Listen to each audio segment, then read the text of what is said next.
আমি রাজরানী, আমায় রাজধর্ম পালন করতে হয় বলে বারবার সেই কথা আমায় আঘাত দিয়েও মনে করিয়ে দেয় যে আমি ওর মা নই, আমি শুধু আমার প্রজাদের মা। আজ হয়তো ও বুঝবে, আজ হয়তো ও বুঝবে যে রাজরানীর মুকুট শুধু সোনার মুকুট নয়, এ কাঁটারও মুকুট। আর সেই অভিমানে তুমি এত বড় একখানা পদক্ষেপ নিলে। না মা, আমি আমার রাজ শপথের মান রাখছি, আমি আমার রাজ ধর্ম পালন করছি। আমার প্রজাদের ইচ্ছে আমায় পালন করতেই হবে, আর প্রাণ দিয়ে হলেও আমি তাদের ইচ্ছের মর্যাদা রক্ষা করব। আজ আমার প্রজা আমার উপর প্রশ্ন তুলেছে। ভেবে দেখেছো চন্দ্র, কেন একখানা মানুষও ব্রাহ্মণদের কোনো দোষ দেখলো না, তাদের আটকালো না? কারণ তারা পারবে না।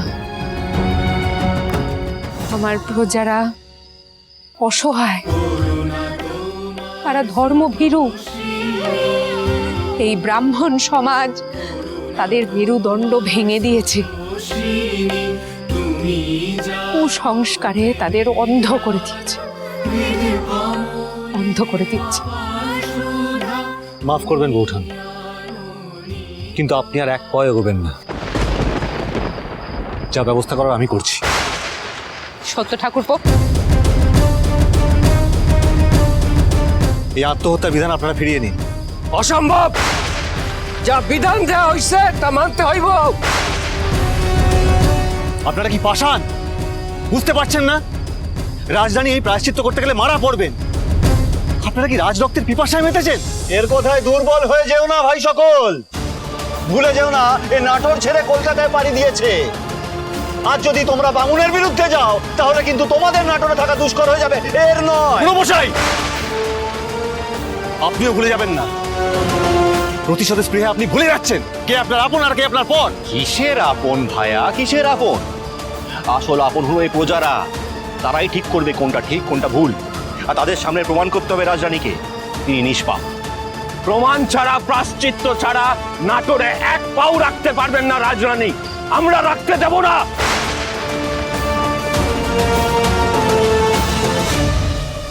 মা ভবানী, আমি বুঝতে পারছি এই পরীক্ষা আমায় দিতেই হবে। শুধু একখানাই অনুরোধ রইল তোমার কাছে মা, আমার তারাকে দেখো। ভেবেছিলাম ফিরে এসে ওকে প্রস্তুত করব, কিন্তু সেই সুযোগ মনে হয় আর পাবো না। যদি এই পরীক্ষা দিতে গিয়ে আগুনে ঝলসে ভস্ম হয়ে যায়, আমার মেয়েকে দেখে রেখো, তুমি ওকে প্রস্তুত করো মা। জয় মা ভবানী। রাজরাজেশ্বরী রানী ভবানী, সোম থেকে রবি প্রতিদিন বিকেল 5টায় স্টার জলসায়।